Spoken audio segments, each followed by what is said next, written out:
everybody. Amen. This week's Parsha starts off, Parshas Shoftim. It says, Shoftim v'Titen lecha b'chol sharecha. You should appoint judges and law enforcement officers. B'chol sharecha, asher Hashem Elokecha noisen l'cha lishpatecha. And all of the gates or cities which Hashem, your God, has given to your tribes. V'shaftu asa'am mishpat tzedek, and they will judge the people with righteous judgment. So, one of the obvious questions that comes up is, why does the Torah tell us that you should appoint judges in the cities which Hashem, your God, has given to you, has given to your tribes? So on a simple level, that means that the main mitzvah of having a court in every city is mainly in Eretz Yisrael. Of course, outside of Eretz Yisrael, we need in bigger cities, but we don't necessarily have to have in every small town. In Eretz Yisrael, there's a more important mitzvah for us to establish courthouses in every single city. However, if that were the case, the Torah could do as it does many times. It could say the word ba'artzecha. You should set up judges in your land, in Eretz Yisrael. Why does the Torah, instead of saying in your land, why does the Torah tell us in the cities which Hashem, your God, has given you? Right? And the truth is, it's not only in Eretz Yisrael, because even outside of Eretz Yisrael, we still have a mitzvah to establish Jewish courts. Right? It's not the same level as we do in Eretz Yisrael, but we have the mitzvah even outside of Eretz Yisrael. So why is there a stress over here? Why is the Torah telling us that it should be in the cities which Hashem, your God, has given to your tribes? Now, another question which the Medrash actually brings down is, it says Titein lecha b'chol sharecha. You should establish courts for yourselves, lecha, for you. So why does it say for you? The word for you is extra. So just say you should establish courts. What do you mean courts for you? And it tells us that there is that when a Jew is supposed to has a judgment with a fellow Jew, it's a mitzvah to go to a Jewish court. You shouldn't go to Gentile courts, right? The secular courts. You're supposed to go to a Jewish court. And the Medrash says that he brings the pasuk from Tehillim that Hashem gives over Magid Devarav liYaakov Chukav u'mishpatav Yisrael lo'asochein l'chal goy u'mishpatim bal yedom, that Hashem has given over His laws and His judgment to the Jewish nation, and He has not given over judgment to other nations. And there's a very obvious question over here that all nations in the world have 7 mitzvahs, and one of the 7 mitzvahs is to establish courts. So what does it mean that He's given over laws and judgments to the Jewish nation and not to the other nations? All nations have a mitzvah to establish courts. So what is the Torah trying to tell us? So, many years ago, in the city of Baghdad, were 2 friends, Shimon and Rachamim. Shimon was a diamond merchant, and Rachamim was a spice merchant. They were very close friends, and of course they had shops and businesses in Baghdad. But in order to be successful, in order to make a lot of money, you have to go, you can't stay in Baghdad, you have to go and travel. In order to acquire merchandise, at that time they wanted to travel to the port cities in Yemen. However, there was a bit of a problem, and that is, in order to get from Baghdad, from Iraq to Yemen, you have to travel through the Arabian deserts, which Spice merchant and even in those days, even today, certainly in those days, was a very dangerous place to be traveling through. A very dangerous place to be traveling. Spice merchant. Yes, Shimon was a diamond merchant and Rachamim was a spice merchant. And of course, they knew how dangerous it was. They would never travel on their own. And they decided that first of all, they would, of course, travel as part of a caravan. But they also agreed to always travel together and to keep an eye out for each other, to help each other. If either one of them needs help, the other one will always be with them. Of course, they had families, wives, and children. This was very dangerous for them to do. They tried to avoid it, but once a year they had to go out and travel on business. But they agreed that they would try to stick together as much as possible, keep an eye on one another. And they also agreed that just in case, chas v'shalom, something happens to one of them, if one of them doesn't make it back, The other one will, first of all, be responsible for taking care of his family. And the other one will make sure to go to court to testify about whatever happened to him. If he died in some way, the other one should testify in front of a court what happened. And that way, his wife would be able to remarry and, continue with her life. She shouldn't be stuck not knowing what happened to her husband. Right? This is obvious steps that they have to take. We know in those days, merchants had to take such steps because traveling was so dangerous, right? Especially through the Arabian deserts. This is a very dangerous thing. And sure enough, during one of their trips, as they're traveling through the desert, they're traveling with a big caravan, but they hear noises in the distance, and pretty soon they see a large band of robbers approaching. They're attacked. They're all taken captives, and Shimon and Rachamim are captured by a certain bandit. His name is Ahmed, and he tied them up, and he told them, "I'm taking you to the slave market." Right? Of course, he stole all of their merchandise, and he told them they're going to be sold as slaves. Right? They of course tried to plead, but he wasn't going to let them go, and they promised to give him money if he lets them go. He wasn't gonna accept any of that, and he took them to one of these small Arab tribes that lived in the desert, and he sold them as slaves. Shimon was purchased by an Arab farmer named Hassan, and Rachamim was purchased by a very wealthy Arab landowner named Abdul. And their masters did not really appreciate the fact that they were successful businessmen, right? They weren't really into trade in those areas. These tribes didn't really do much trade, but they figured, you have these slaves, they can do work. So they assigned them jobs they assigned them the job of taking care of their animals. Shimon was given the job to look after Hassan's horses, and Rachamim was given the job of a shepherd to look after Abdul's large flock of sheep. And right, they're stuck in this little tribe in the middle of the desert. They're slaves. What are they going to do? And of course, they tried. They're still friends, and they tried to find opportunities to meet up with each other. They knew each other. They were the only friends that they had, the only people they knew in this area. So they made up that they would, during their job when they were taking care of the animals, they would meet up and they would speak with each other. So they would meet up in the fields. The animals would graze in the fields, and Shimon and Rachamim would sit and talk and reminisce and remember their past and talk about their hopes for the future. One day. And of course, they also discussed their current situation. And Shimon described his life, his master, who was, a relatively fair master. He was very tough with him. He gave him a lot of work to do, but he was in general a nice guy. But Rachamim's master, Abdul, was not a very nice fellow. He would beat him for no reason. He would just make him stay up till late at night doing work, barely let him sleep. If he made the tiniest mistake, he would be beaten. But, not much they can do about it.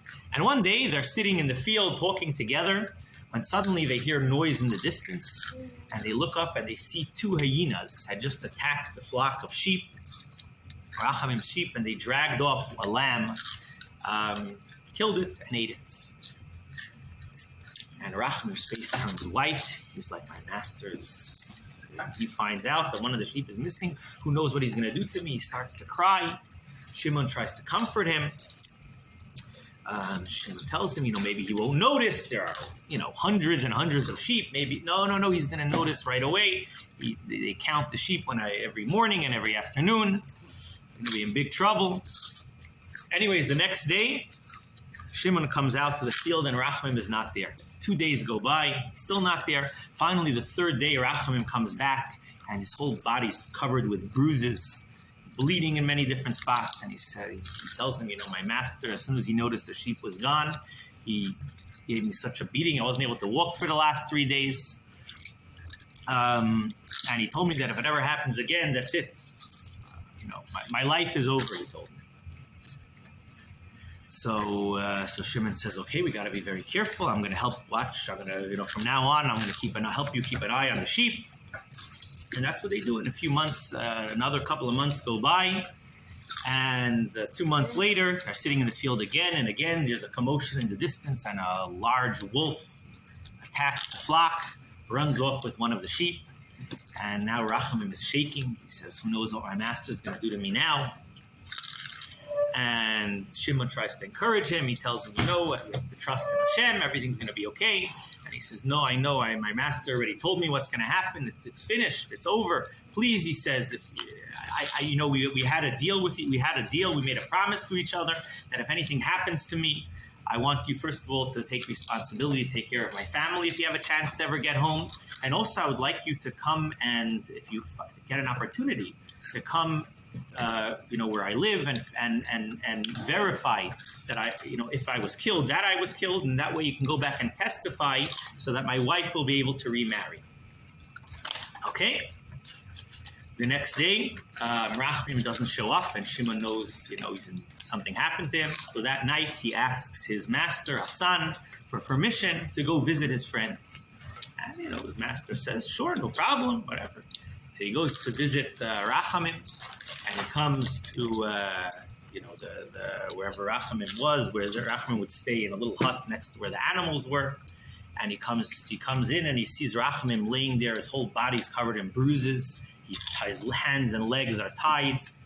And Rachamim starts telling him how his master gave him such a beating. He can't move, he can't walk, and he feels that it's pretty much, he doesn't know what's going to happen to him. And not only that, but his master told him that if the next morning, if he doesn't get up to work, he's going to have him killed. Because, why do I need a slave who lets the sheep get eaten and now can't even work after I beat him up, right? So if you don't get up tomorrow morning, I'm going to have you killed. And Shimon says to Rachamim, maybe I can untie you now and we can make an escape. And he says, you think I can escape now? I can barely move, right? I can barely move. And Shimon says, listen, tomorrow night I'm planning to escape anyways, right? I'm sick of my life over here, and I'm planning to try to escape. If I get caught, I get caught, but I'm going to do my best to try to get back home. And I'm going to come here, and hopefully you'll still be here, and we'll be able to make an escape together. And Rachamim said, listen, I hope you're right, but the chances are I'm not going to be around tomorrow, but please do come back. And I ask you, if my master does go ahead and kill me, please try to bury me properly and go home and tell my wife what happened and testify in front of court that my wife can remarry. Sure enough, the next night, very dark night, Shimon sneaks out and he heads to Rachamim's hut, and by the time he got there, it was already too late. Rachamim was laying there and dead. No life in his body. Shimon picks him up, he takes him outside, he digs a grave in the ground and he buries him, and he runs off on his own. So he had a very difficult time surviving. He, of course, took some food with him for the trip, but it was very difficult to travel through the desert. But after without getting caught, of course, there were people looking for him. He had to hide for a couple of days until his pursuers kind of gave up. And then he began making his way home. It took him a while. It took him a couple of weeks, but he made it home to his family in Baghdad. And of course, on one hand, it was a bittersweet moment. On one hand, he was very happy to be home, to be reunited with his family. But on the other hand, he has terrible news to share with them. Right? His friend, Rachamim, had been killed. He told Rachamim's wife the news. And he said, don't worry, I promise, I'm going to keep my end of the deal. I'm going to look after you and your family. And the next day, he made his way to the court, to the Beis Din in Baghdad, and he testified, right, that Rachamim had been killed, and he buried him. And the rabbi of Baghdad says to him, when, this was in the middle of the night. Yes, it was midnight. Was there a moon out that night? So he says, no, I chose, of course, the Rosh Chodesh, the best time to escape. I chose the darkest night when there was no moon. It would be pitch black. That way it would be harder for anybody to notice me. was completely dark, right? It's not like today where there's always lights everywhere. There's lights in the streets. In those days, in the middle of the night, especially on the beginning of the month or Chodesh, when there's no moon, it was completely dark. The stars. So yes, there's stars. That's true, but stars don't provide a lot of light. So he says. So the rabbi tells him, Did you have a candle with you? Did you have a source of light with you? And he says, no. So he says, so how are you able to see Rachamim's face and recognize him? And he says, well, I wasn't able to see his face, but he was the exact same spot I left him. He was tied up in the same location, the same way, the same bloody clothes that he was wearing the day before, right? And I know it was him. And the rabbi says, I'm sure you know it was him, but unless you can testify that you were able to recognize him and you saw his face when you buried him, halachically, his wife cannot get remarried. And Shimon's like, come on, Rabbi, this is, of course, I understand in general you have a halacha, you have a law, you got to recognize somebody in order to testify about them. But this is very unusual, very, very unusual circumstances. This is, I'm sure you could work out an exception. We could make a loophole. We could, you can give a special, we could make a special cases. You can come up with a special heter for me. Rabbi says, I'm sorry, this is the halacha.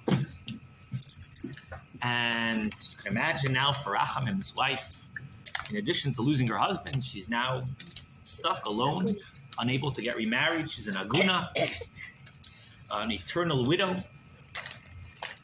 And a few months go by, half a year goes by, and again after half a year, she goes back to the with Shimon and Rachamim, his wife, go back to the rabbi and they say, "Listen, Rabbi, it's been 6 months already.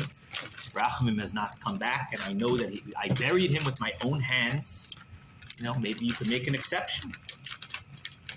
The rabbi says, "Listen, it's halacha. You got to follow halacha." Rabbi, it doesn't make any sense. The rabbi says, "Listen, I feel terrible for you. And obviously, I'm going to do everything I could to help you and your family through this difficult time. But there are laws that need to be followed." Another half a year goes by, and again they approach the rabbi. The rabbi says, "This is the law." Rachamim, his wife, goes home, and she doesn't know what to do. She's already a year all alone. She doesn't have her husband, and she can't even move on in life. She's sitting in her house crying, when suddenly the door opens, and a man walks in. She immediately faints on the feet. She falls on the ground, fainted. This was Racham, her husband. He doesn't look the same way he looked. He's very, very skinny. His face looks like he aged many years. But it's her husband. There's an immediate commotion. Everybody comes. Of course, Shimon comes. He can't believe his eyes. His friend Rachamim is there. Rachamim, what happened? I buried you with my own hands. And Rachamim says, let me tell you the story. Let me tell you the story. Of course, you remember you came to visit me that night, and I told you I felt it was over. I couldn't move. I couldn't, I felt that there was no way I was going to be able to get up the next morning, and I knew that my life was over. However, as soon as you left, something very strange happened. I felt a little bit better. It seems like with you came Malach Michael, came to visit me together with you, and I started to feel a little bit better. I wasn't strong enough to go to work the next day, but, I was able to move around a little bit. And I kind of was able to sit up. My hands and feet were still tied, but I was sitting there in my little hut, and I hear noise outside. I hear a commotion. It's the middle of the night. What's going on? So I rolled over to the door of the hut, and I look outside. And it's very dark. I could barely see anything, but there's some sort of figure climbing over the fence into the pen with the sheep. I realized it was a thief, a robber. Right? I didn't want to get blamed for this also, right? I already got blamed for 2 sheep that got eaten by animals. I didn't want to get blamed for this robber, so I look out, and I managed. It was a candle in the entrance of my hut, so I took it out. And I And I look outside, and the robber is surprised to see me, like crawling out of the hut, and he rushes over to me, and he looks at me, and he recognizes me, and I recognize him. You know who it was? It was Ahmed, the bandit that captured us. And he looks at me, and he's like, "Hey, Jew, what's going on with you? Your face is all bloody. Your hands and feet are tied up. What's going on?" And I thought very, very, very quickly, and that's when I came up with the idea. And I tell him, "Oy, Ahmed, you don't know what's going on. It's terrible, Ahmed." And Ahmed says, "Why? What happened?" He says, "Your master, Abdul, is a very rich guy. I'm sure you live a comfortable life in this house." And I told him, yeah, it's an amazing place in Abdul's house. It's wonderful to be Abdul's servant, but there's something terrible that's going on. What happened? So I tell him, "Listen, a couple of days ago, Abdul likes me very much. I'm one of his favorite slaves. And a couple of days ago, he told me that he wants me to marry his daughter. He wants me to marry his daughter." And I told him, "No way, it's not going to happen. Not going to happen. I'm a Jew. I would never want to do it. Not only that, I have a family, wife, and children." And he says, "No, he doesn't care if I'm a Jew. I can convert to Islam, chas v'shalom, and I can marry his daughter." And Ahmed's like looking at me, and I noticed that Ahmed's wobbling a little bit. Apparently, he had a lot to drink during this night. I'm not sure if he would have believed me if he was sober, but he's like looking at me. "Really?" He says, "You're a fool. Why don't you agree to marry Ahmed's daughter? You'll be a millionaire." And I tell him, "Listen, I'm a Jew. I can't do it." And my man Abdul was so upset, so angry at me. He beat me up. He threatened me. He told me that tomorrow I have to agree to marry his daughter, or else who knows what he's gonna do to me. And Ahmed starts yelling at me. He says, "You fool! Why don't you do it? Give up your foolish religion, chas v'shalom, and marry Abdul's daughter." And I told him, I can't. I'm a Jew. I can't do it. But you know what, Ahmed? I have a wonderful idea. Me and you could switch places, right? You're much more handsome, much better looking than me. I'm sure Abdul would love if you got married to his daughter. Listen, we could switch places, right? And you could get to marry Abdul's daughter." And Ahmed's eyes lit up, and he's like, "Really?" I said, yeah, but we got to do this properly. We got to switch places. You got to untie me. We got to switch clothes. You're going to put on my clothes. Maybe you won't notice right away that we switched. And you got to let me tie you up. And then I'll go and I'll leave you here. And Ahmed agreed somehow. I don't know how. Obviously, he wasn't very smart. He wasn't very sober either. But he agreed. He untied me. We switched clothes. And somehow, in my weakened state, I somehow managed to tie him up, and I left. And you buried Ahmed. Why? Because they killed him? Obviously, Abdul, the next day, when Racham didn't come to work, his master had him executed, had him killed. And, of course, they immediately went to the rabbi to tell over the story, right? And the rabbi said, "It's not always easy to understand the reasons of the laws that we have to follow, right? And there are many times when we look at the halachos in the Torah and we think, we're in my circumstance, in my specific case, maybe the law shouldn't apply. I could change the law." But we have to realize that the same Hashem who gave us the law is the same Hashem who put me in this circumstance, in this situation. And obviously, the law that Hashem gave me applied to the circumstances that Hashem put me in as well. Rabbi Shalom-Ber Lipsker from Bell Harbor is the director of the Aleph Institute, right? Which reaches out to inmates in prisons and as well as soldiers. And he once told me the story that this was about 20 years ago. They had an event, a dinner for former inmates. Aleph made a whole event for people who had been in prison previously, and during this dinner, he said that there were two people who had previously been in prison. Now they were successful businessmen, and they approached him and they said, "Rabbi Lipsker, we were talking to each other about our time in prison, and we realized that the reason why we were in prison was not because of the action that we did. The reason why we were in prison is because we did what we did in the wrong time. It's not that we did something wrong; it's that we did it in the wrong time. If you asked them, what do you mean? And they said very simple. The first person had been put into prison for many. This is, by now it's about 50 years ago. Then it was about 30 years earlier, in the early 70s, for running an abortion clinic, which in those days, until 73, used to be illegal. And he was put into prison for that, right? The second fellow was thrown into prison probably in the early 90s for insider trading, right? Which until the end of the 80s was completely legal, and not just legal, it was normal business practice, right? And the first guy says, if I would have run my abortion clinic in the 90s, and if my friend would have done insider trading in the 70s, in the early 70s, neither of us would be in prison. The reason why we're in prison is not because of what we did, but because of the time that we did. And this is true with any sort of legal system, which is based on logic. Because people's minds change, circumstances change. If you have a legal system which is based on logic, then as times change, the laws will change.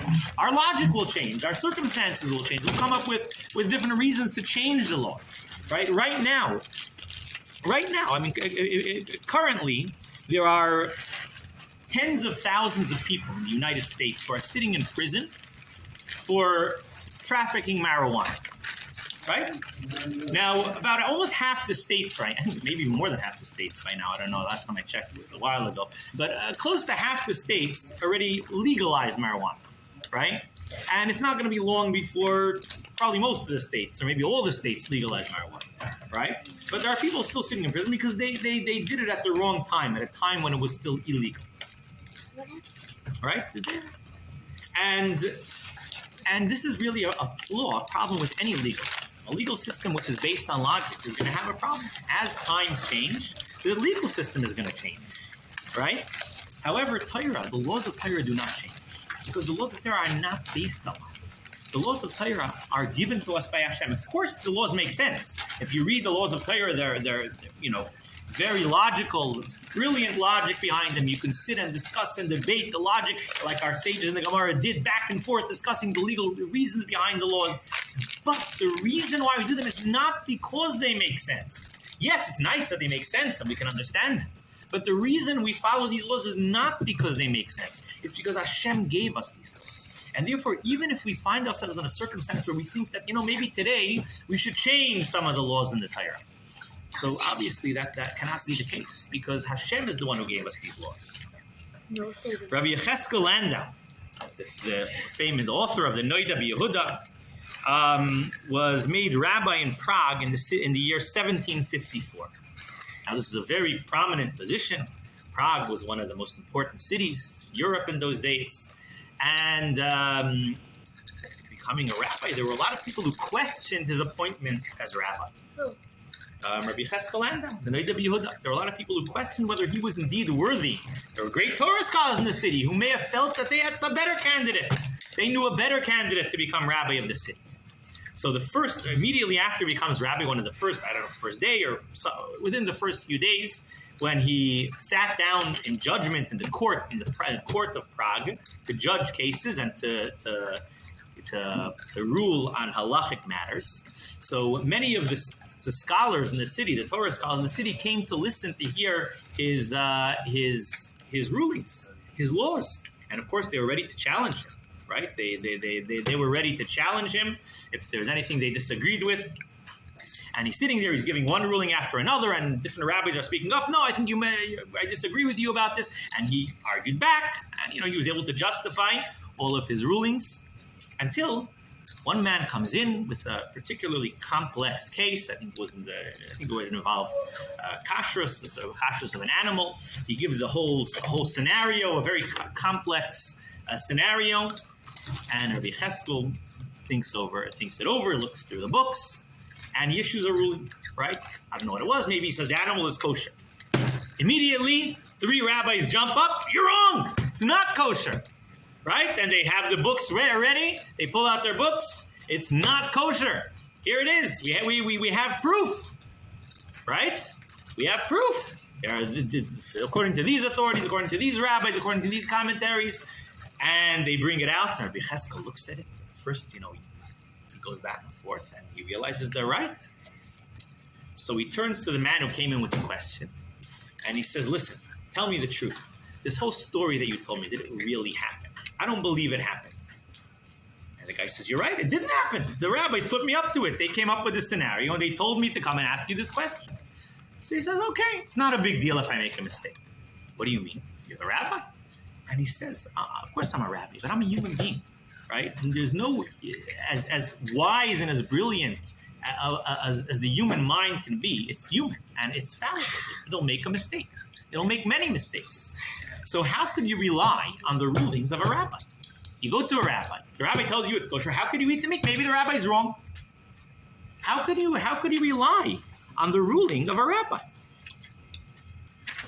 So the answer is, he says, that the laws of Torah were given to us by Hashem, right? And we know that Hashem, if a person studies the Torah and recognizes that the Torah was given to us by Hashem, and he tries to use the Torah to understand how to act under a certain set of circumstances and what Hashem wants him to rule, then Hashem guides his ruling. A rabbi who is sitting in judgment, a rabbi who is ruling on halacha cases, he has Hashem guiding him to reach the correct conclusion. However, this is only true if he's ruling on actual cases. If he's just sitting and discussing a philosophical idea, right, or trying to understand halachic matters which are not relevant in practice, then he doesn't have divine guidance. And he's fallible and he's able to make mistakes. So he says, if this would have been a real case, that I would have had siyata d'shmaya, Hashem would have guided me to make sure that I ruled correct. But since it was a made-up case, it never happened. So I didn't happen, I made a mistake. I'm only human. I can make a mistake. So this is something that we have to, this is a very powerful lesson over here. And the lesson is that when we understand that we're doing Hashem's will, so yes, we're human and we might make a mistake. But when we try to understand what the Torah wants from us, it's not just our own mind that's trying to figure out what's right. Hashem is guiding us to make the right decision. And Hashem knows the exact circumstances that we find ourselves in and the exact path that we need to take. And Hashem makes sure that if we are trying our best to follow the path of Torah and to do what Torah wants us to do, Hashem will make sure that we end up in the right place and that we do the right thing. And this is why the Torah tells us that you should establish courts. You should establish courts in all of the gates and all the cities that Hashem gives to you. The Torah is telling us that you might come along and ask, how can I establish courts in all of my cities, in all places and in all times? What happens if I'm in a different place, in a different time where the law doesn't apply? So the Torah tells us, every place and every time that you have, that you're in, Hashem is the one who put you there. Hashem is the one who gave you that place. Hashem is the one who put you in this time. And Hashem is the same one who's giving you these laws. And therefore, these laws don't change over time. And this is the difference between that's why we say Hashem didn't give his laws to Goyim. Of course, Goyim have to establish laws. But the laws the secular laws they might be great, they might be wonderful laws, a wonderful legal system that's set up, but it's all based on logic. They don't have divine guidance. But the Jewish people have Mishpat Tov, his laws. Right? Hashem is guiding us. And every time we try to follow halacha, it's not just that I'm trying to use my mind to figure out what the Torah 3,000 years ago wanted me to do. Rather, it's that Hashem right now is guiding me to the right path to make the right decision. And this is something that we have to realize. This is what the Torah is telling us. These laws, these judgments are Hashem's way of guiding me down the right path. And to conclude with one final story. In the year 1785, the great tzaddik, Rabbi Levi Yitzchak, moved to the city of Berdichev and was appointed rabbi of Berdichev. And just like Rabbi Cheskel Landau that we mentioned earlier, he faced a lot of opposition, and as a matter of fact, probably even much stronger opposition, because he was a Hasidic rabbi in Berdichev, where many of the people did not support Hasidim, And you can imagine as the first time he sat in judgment, there were many people waiting to see how he would rule and waiting to challenge him. So he opens up the court. The first day he's rabbi in Berdichev, and he's approached by Baruch, the honey merchant. Baruch, the honey merchant, lives in a nearby town of, let's see, what was it called? Hemelnik. Apparently a little town near Berdichev. And Baruch comes before the court and he says his case. The story was that he's a honey merchant and he lives in the nearby town, but he comes every week to Berdichev to sell his honey. They have a market, a fair in Berdichev every week where people come to buy and sell, and he comes to sell his honey. So he came a couple of weeks ago to Berdichev with his honey. He brought 10 barrels of honey to sell on his wagon, and he comes to Berdichev, and he was surprised. There's nobody there. Apparently there was some sort of holiday in Berdichev that day, and the market was closed. The market was closed. So what does he do? Is he going to schlep his 10 barrels of honey back to Hemelnik, whatever the town was called? So he didn't want to schlep it back. He's got to schlep it back and forth the next time he comes. So he decided to visit his friend Yankel. His friend Yankel lived in Berdichev.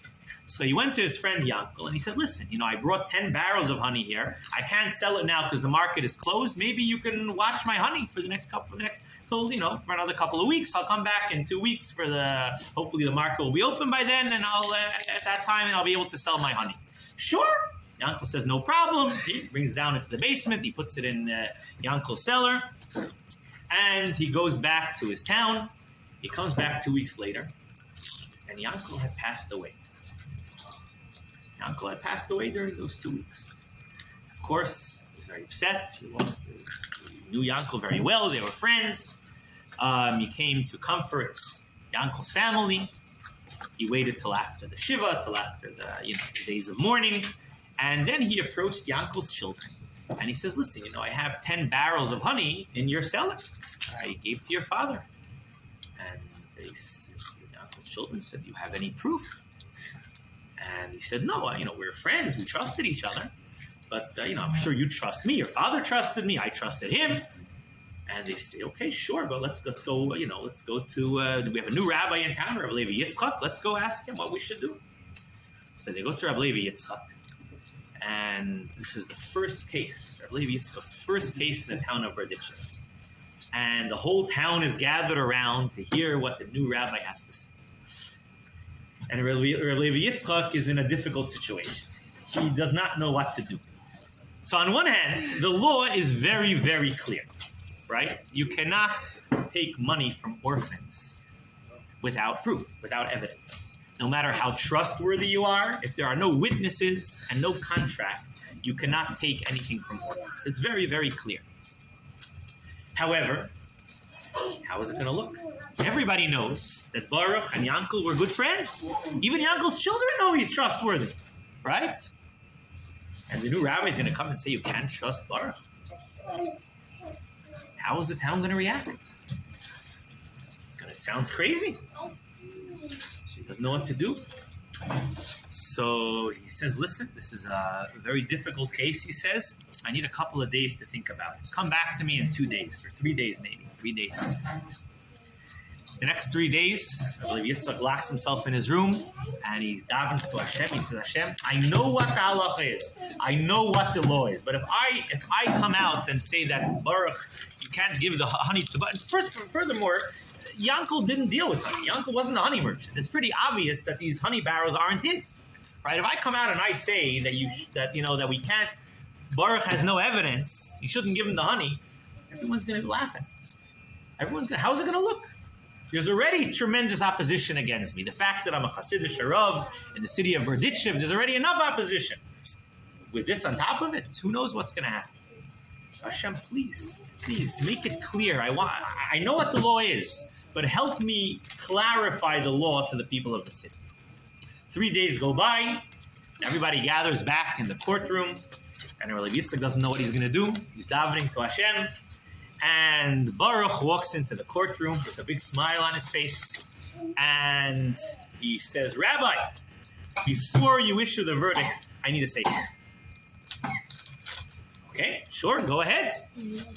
He says, first of all, Rabbi, I already know what the law is. You don't need to tell us what the law is. I know the law. And not only do I know the law, I know the reason behind the law.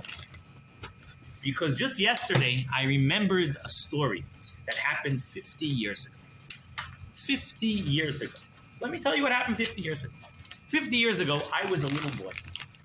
A little boy. I don't know, 8, 10 years old, whatever old he was. And my father passed away. My father passed away. He left my mother, me, and my brothers all alone. No one to take care of us.